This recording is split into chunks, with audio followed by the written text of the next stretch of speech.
Selamat pagi pemirsa, saya Maria Hutasoit akan menemani Anda dengan beragam informasi terkini di antaranya. Tolak Omnibus Law, Serikat Buruh Kota Medan unjuk rasa ke kantor DPRD. Gas LPG 3 kg dipatok Rp25.000 per tabung.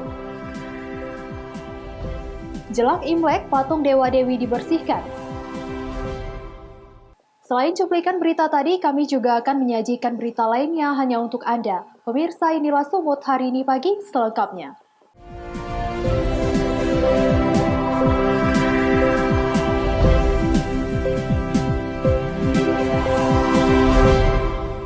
Ratusan buruh dari sejumlah elemen serikat buruh yang tergabung dalam Aliansi Pekerja Buruh Daerah Sumatera Utara berunjuk rasa di depan gedung DPRD Sumatera Utara tolak Undang-Undang Omnibus Law.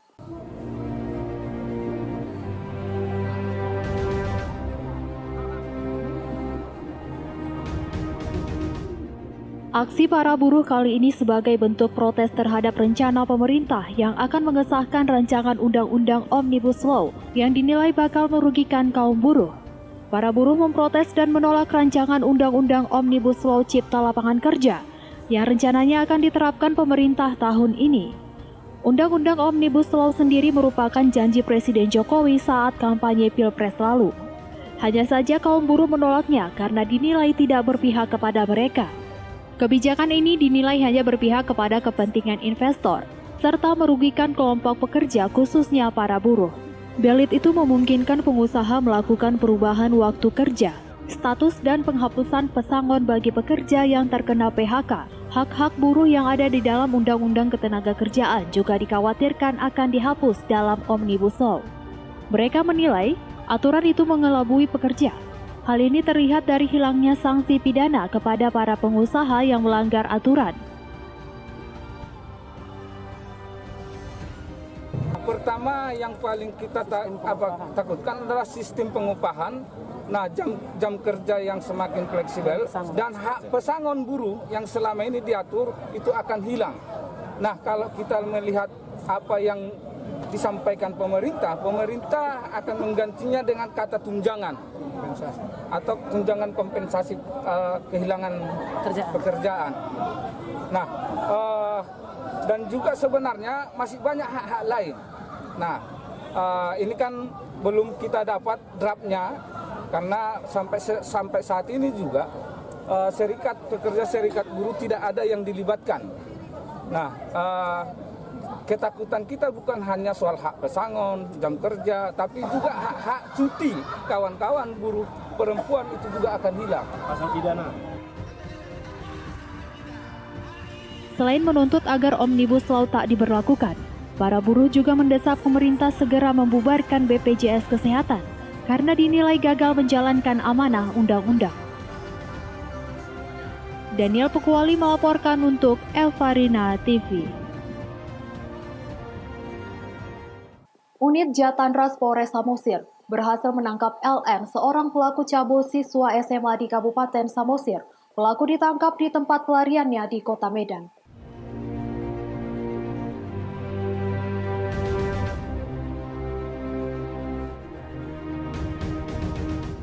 LN, 25 tahun warga desa Lintong Nihuta, Kecamatan Ronggur Nihuta, Kabupaten Samosir, Sumatera Utara, merupakan pelaku cabul terhadap siswa SMA di Samosir, ditangkap unit Jatanras Polres Samosir di Kota Medan, Sumatera Utara.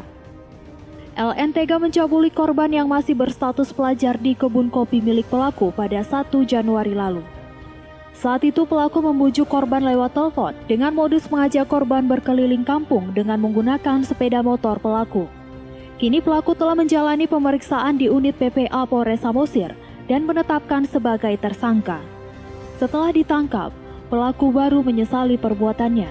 KPU Reskrim Polres Samosir Ibtu JW Saragih mengatakan, saat ditangkap tersangka mencoba melakukan perlawanan, namun berhasil dibekuk oleh petugas. Sempat melakukan perlawanan, namun karena kesigapan daripada anggota kita yang melakukan pengejaran dan penangkapan, akhirnya tersangka Lisben Nadia dapat diamankan dan diboyong ke Polres Samosir untuk diproses lebih lanjut sesuai dengan perbuatannya. Kepada tersangka Pak dikenakan pasal berapa? Untuk saat ini kami masih menerapkan pasal 81 subsidiar pasal 82 tentang Undang-Undang Republik Indonesia nomor 17 tahun 2016 dan PP pengganti Undang-Undang nomor 1 tahun 2016 tentang perubahan kedua atas Undang-Undang nomor 23 tahun 2002 tentang perlindungan anak menjadi Undang-Undang sehubungan dengan laporan polisi yang kita terima. Tersangka diancam Undang-Undang Perlindungan Anak dengan hukuman minimal 7 tahun penjara. Junjungan Marpaung melaporkan untuk Evarina TV.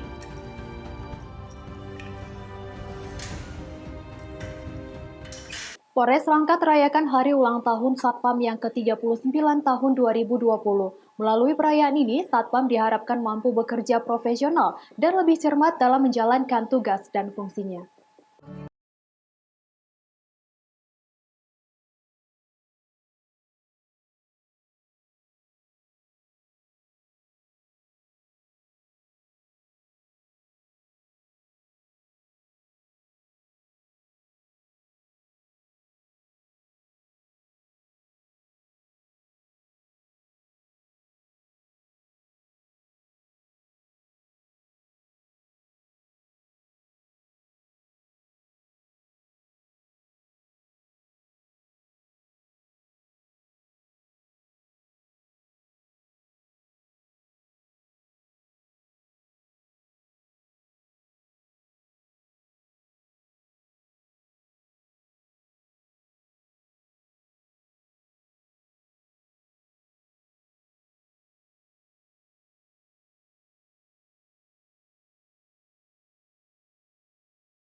Yang ke depan untuk Satpam lebih profesional, lebih cerdas cermat dalam pelaksanaan tugas, lebih humanis dalam melayani masyarakat khususnya di lingkungan perusahaan dalam menciptakan keamanan dan ketertiban. Sebagai mitra Polri, Satpam diharapkan semakin profesional dan cermat dalam menjalankan tugasnya menjaga keamanan di mana ia bekerja. Wahyu Pratama melaporkan untuk Evarina TV. Setelah yang satu ini, kami akan kembali dengan informasi menarik lainnya.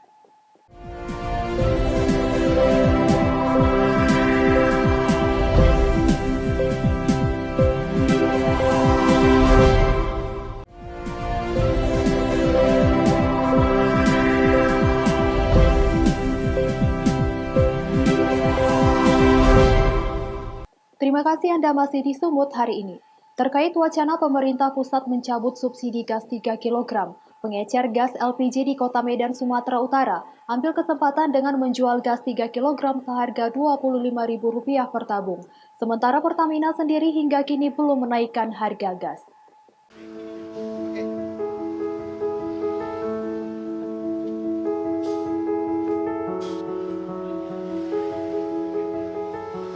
Pertamina Marketing Operation Regional 1 turun ke pangkalan gas LPG di Jalan Pembangunan 4 Kota Medan.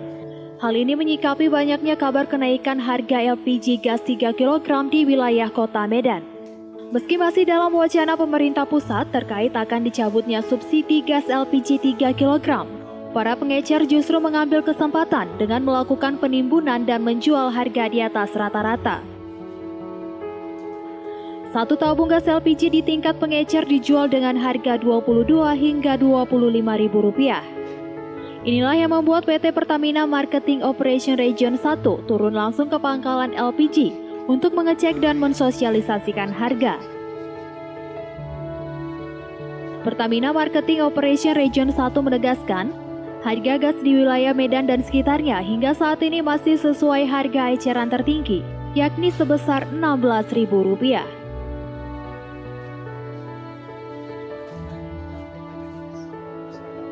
Terima kasih rekan-rekan semua. Di sini kami dari Pertamina nomor 1 langsung mendatangi lokasi pangkalan yang berada di Kota Medan untuk menepis banyak isu yang beredar di masyarakat, khususnya bahwa terjadi kenaikan harga. Di sini kami menegaskan sekali lagi bahwa Pertamina senantiasa berkomitmen penuh untuk menyalurkan LPG 3 kg.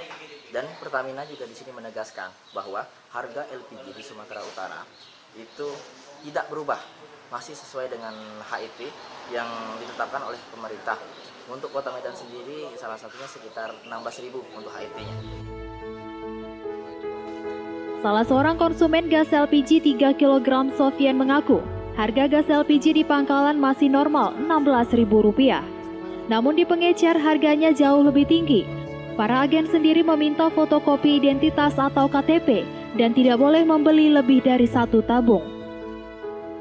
Di sini saya ambil, kalau habis ambil, cuma dia minta itu kan fotokopi KTP-nya, lampirkan. Tapi kalau ngambil banyak tak bisa, gitu aja. Sampai 1, 2 pun boleh lah, 2. Lebih 2 nggak boleh lah. Itu pun nggak boleh, nyari ambil, besok diambil. Marah dia, kayaknya berdagang lah dia. Tapi nggak mau dagang, saya bilang, untuk masak saya bilang. Nah, itu aja. Untuk harga sendiri, Pak? Harganya tetap 16.000. Pertamina berharap masyarakat tidak panik dengan kabar akan dicabutnya subsidi gas 3 kg. Hingga 20 Januari 2020, Pertamina juga sudah menyalurkan sebanyak 6,8 juta tabung di wilayah Sumatera Utara sehingga pasokan gas LPG masih tinggi. Daniel Peguali melaporkan untuk Evarina TV. Sebanyak 9.911 pelamar CPNS di pemerintah Kota Tebing Tinggi, Sumatera Utara dinyatakan lolos seleksi administrasi. Mereka akan memperebutkan 277 formasi yang tersedia. Badan Kepegawaian Daerah atau BKD Kota Tebing Tinggi telah selesai melakukan seleksi administrasi pelamar CPNS. Awalnya dari 16.000 pelamar, 8.000 diantaranya dinyatakan memenuhi syarat. Namun setelah melewati masa sanggah, jumlah pelamar yang memenuhi syarat bertambah menjadi 9.911. Kepala BKD Kota Tebing Tinggi mengatakan, para pelamar yang lolos seleksi administrasi akan mengikuti ujian pada bulan Februari 2020 mendatang. Namun tanggal pelaksanaan ujian belum dapat ditentukan karena masih menunggu penetapan dari Badan Kepegawaian Nasional atau BKN. Lokasi ujian sendiri akan digelar di Balai Kartini Kota Tebing Tinggi dan diperkirakan akan memakan waktu hingga 8 hari.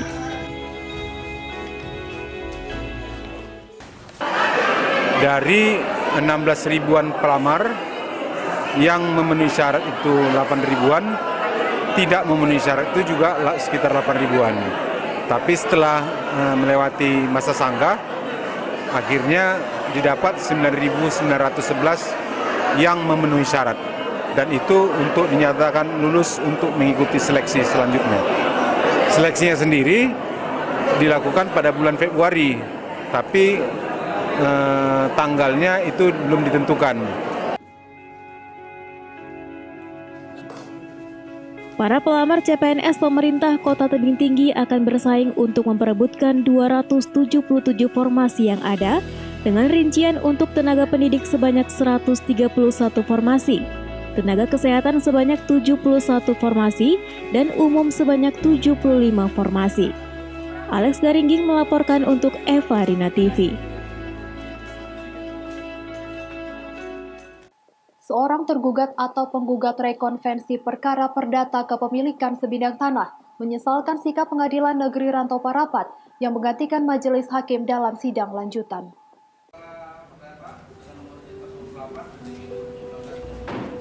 Dalam sidang lanjutan dengan nomor perkara 28-GP-2019-PN-RAP tertanggal 7 Mei 2019, pihak tergugat merasa keberatan atas pergantian majelis hakim karena tanpa mengemukakan secara terang dan jelas aturan mendasar serta terbuka terkait pergantian hakim tersebut. Sidang yang dipimpin Ketua Majelis Hakim Denny Albar dengan Hakim anggota Rahmat Firmansyah dan Marjuanda Sinambela ini beragendakan pembuktian surat kepemilikan para pihak tergugat. namun ditunda dikarenakan adanya nota keberatan dari pihak tergugat atau penggugat rekonvensi terkait pergantian majelis hakim yang memimpin sidang perdata tersebut. Rasta Pranginangin selaku penggugat rekonvensi 1 menyebutkan pihaknya keberatan dan tidak setuju atas adanya pergantian majelis hakim tersebut karena dianggap tidak sesuai dengan hukum acara yang berlaku. Adil begini Pak, kita kan rakyat ini merasa ingin keadilan, namanya pengadilan, keadilan kan gitu. Nah, ini perkara sudah berjalan, sudah 60%. Kita kemarin mau ajukan bukti, katanya tahu-tahu hakimnya ganti. Saya di pengadilan ini mulai 98 berperkara terus. Nggak pernah kita dengar ada di tengah jalan diganti semua. Kita mau tanya ada apa, katanya ada yang keberatan. Maka kita tanya tadi di situ yang keberatan tergugat satu ini siapa? Keberatannya apa?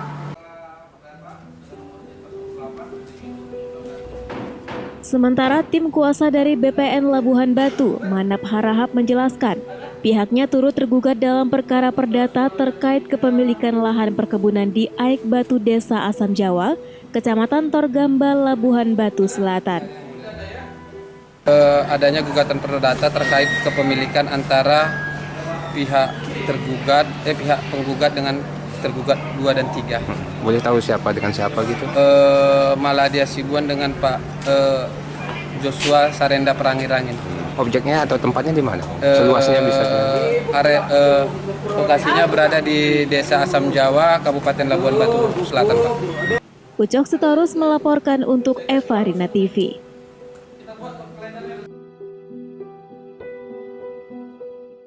Setelah yang satu ini kami akan kembali dengan informasi lainnya.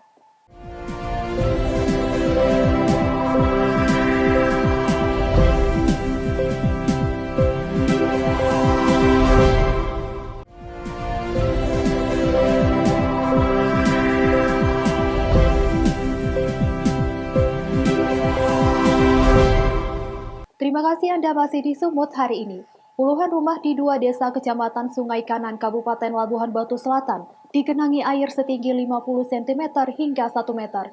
Tidak hanya menggenangi rumah warga, air juga menutupi ruas jalan desa.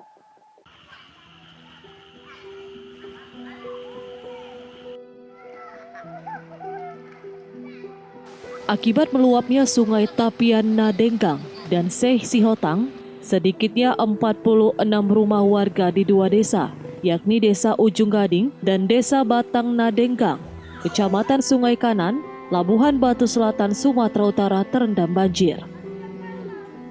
Ketinggian air yang mencapai pinggang orang dewasa ini merendam rumah warga, fasilitas pendidikan dan rumah ibadah, juga badan jalan di 2 desa tersebut sehingga berdampak kepada aktivitas warga. Menurut Camat Sungai Kanan, banjir merendam 2 desa di kecamatannya, dan pihaknya telah mendirikan posko kesehatan untuk mengantisipasi kesehatan warga yang terdampak banjir. Terkait dampak banjir ini, yang di daerah ini yang kena itu ada 2 desa, yaitu Desa Batang Nadenggan sama Desa Ujung Gading. Kalau Desa Batang Nadenggan yang di seberang sana itu sekitar 35 rumah lebih yang kena dampak banjir. Sedangkan di Desa Ujung Gading ini, Dusun Sikam ini ada sekitar 11 rumah memang yang fatal terkena banjir. Tapi daerah Batang Nadenggan sampai hari ini saat ini sudah surut airnya dan masyarakat bisa beraktivitas kembali. Sedangkan yang di daerah Sikam, Dusun Sikam ini masih sekitar setengah meter atau sekitar pinggang airnya. Ucok Sitorus melaporkan untuk Eva Rina TV. Pemirsa, jelang perayaan Hari Raya Imlek 2571, berbagai persiapan dilakukan di Vihara Avalokitesvara Kota Sibolga. Salah satunya dengan melakukan pembersihan ruang sembayang dan patung dewa-dewi serta pemasangan lampu lampion.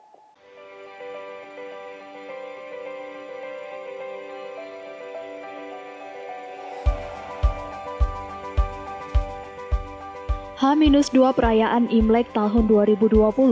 Petugas di Vihara Avalokitesvara Kota Sibolga terlihat sibuk membersihkan satu persatu patung Buddha dan dewa-dewi yang berada di ruang sembahyang Vihara Avalokitesvara. Tak hanya sekedar membersihkan patung dewa-dewi, Beberapa petugas memasang puluhan pernak-pernik khas Imlek berupa bunga yang dihiasi amplop kecil, serta pemasangan lampion di langit-langit ruang sembahyang. Menurut Margono, pengurus Vihara Avalokitesvara Kota Sibolga, bersih-bersih patung Buddha dan Dewa-Dewi serta pemasangan pernak-pernik khas Imlek bertujuan untuk menyemarakan suasana Hari Raya Imlek. Diharapkan dengan tradisi bersih-bersih patung Buddha dan Dewa-Dewi ini bisa memberikan keberkahan bagi seluruh masyarakat Tionghoa Kota Sibolga.